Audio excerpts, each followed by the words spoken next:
Hello, my lovely people, welcome back. Whole new week, still sunny, can't be bad. Now, last week when I showed you the finishing of the Grandma's Secret Drawer Journal, I did ask what new project you would like to see coming along. And a couple of you commented on things like tips and tricks and which digital kits would be a good idea to buy, etc. etc. So I think we've got a little mini series here, basically 2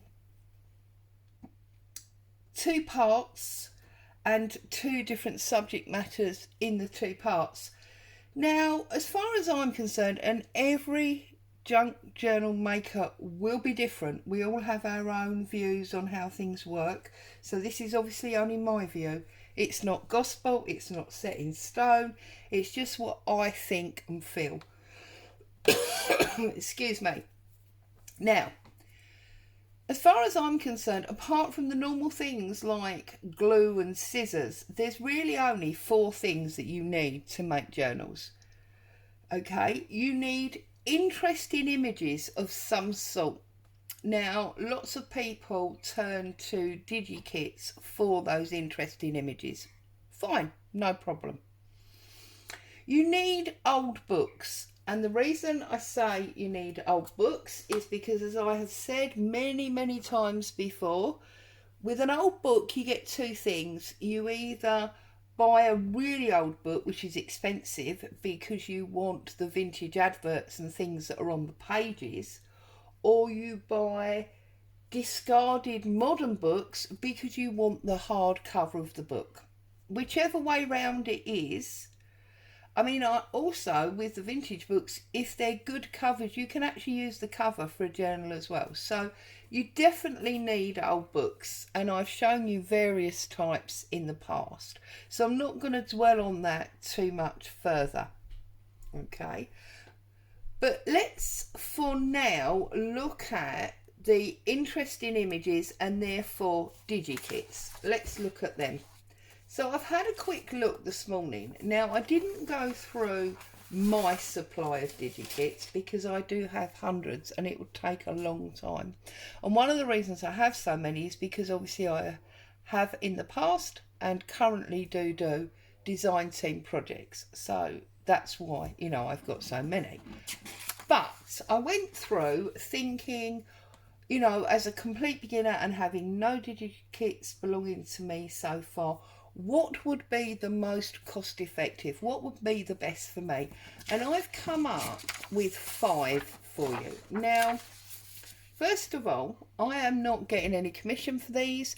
I am not necessarily suggest that you can only buy from these people. It's just that these are ones that I found that I thought were a really good idea. So I always think when you do journal making, you need photographs. And I have 2... No, I don't. I have 3 photograph DigiKits. The very first one I bought was from Tailor Made Journals. It wasn't actually this one because this one has got Christmas images in that mine hasn't. But it's 1, 2, 3, 4, 5. It's about 10 or 12 pages. Oh, it actually says here 8 full A4 pages of digital photographs there that could be used. So definitely get yourself some photographs. You can do so much with photographs. You can use them at a very small size, and you can make altered paper clips and things like that. You can use them at, I'm trying to find different sizes because obviously I've got these on my desk from the other day. You can use the larger ones and make journaling cards. These ones, by the way, actually come from Antonio Makes, if you didn't see that video the other day. So obviously, when you make them different sizes, you can do all sorts of things with them. You definitely are going to want photographs.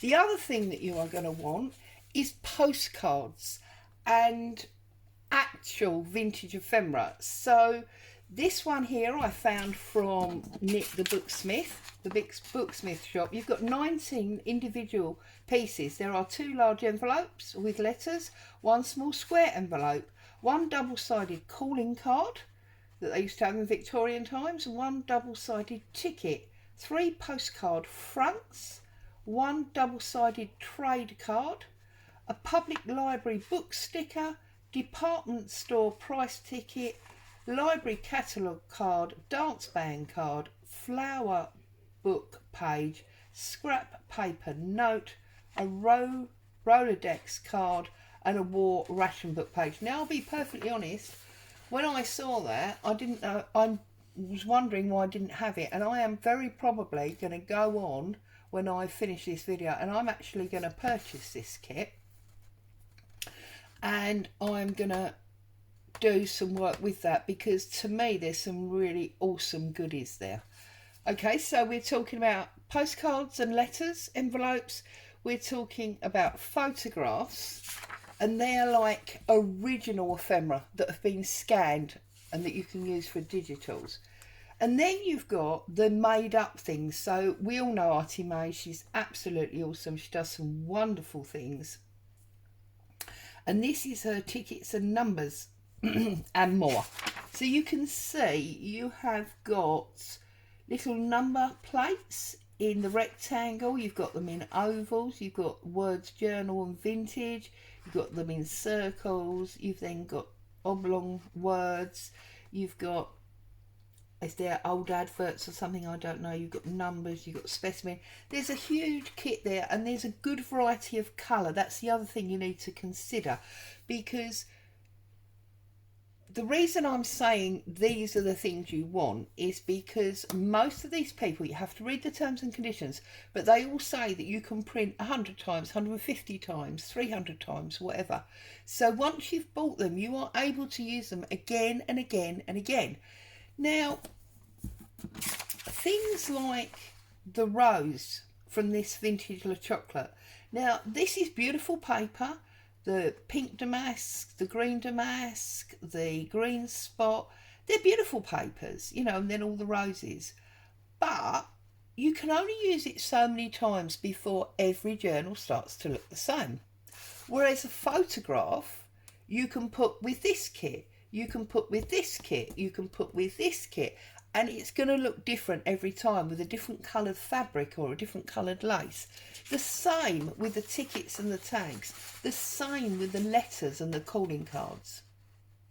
I hope that makes sense, yeah? And the other thing is, you want something, again, very generic, like butterflies. Now, this one's from Pink Monarch.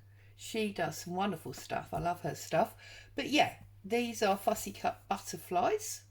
Okay. So you want, again, generic things. If you're a flowery person, which I'm not really, you might want to look for a floral kit where there's fussy cut flowers, or some of the vintage floral plates, something like that. So you need to look for photographs, butterflies, flowers, ephemera, tickets, tags, those sorts of things. And they will be completely generic, and they will work with all sorts of different things. So I'm going to leave today's video there with you with those ideas. Those of you that were specifically asking about digital kits, you can go off, you can have a look. I will link all of these 5 in the description below so that you can go to those specific ones, have a look. Have a look at the terms and conditions of the designer. Make sure you follow them. You cannot, you know, abuse these people. A, it's not fair. B, it's really not good, you know. But they give you a very fair terms and conditions for you to use. You can check the prices out, decide what you want. I will pop back tomorrow and we'll go through the household packaging and the old clothes. And then either at the end of tomorrow's video or on the third, well no, I really only wanted to do 2 videos, didn't I? So yes, on the end of tomorrow's video, we will pull all this information together and we'll make a few things so you can hopefully see a bit better what I mean. By which time I will have this kit in my possession and I will be using this along with old books, old clothes and household packaging to show you how you can make, you know, very few items go a long way, because that is part of what we did recently when we did the one book, one fabric challenge. If you've not seen that video, I think there's 3 or 4 in that little series. I used an Alice in Wonderland book and a burgundy lace top, and we went through and we made a journal that way. So there you go. I'll leave you with that food for thought.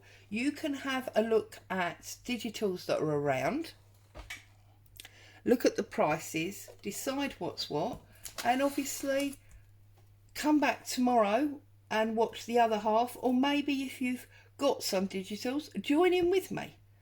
Stay safe. Thanks for popping on. I'll see you again very soon. Bye bye for now.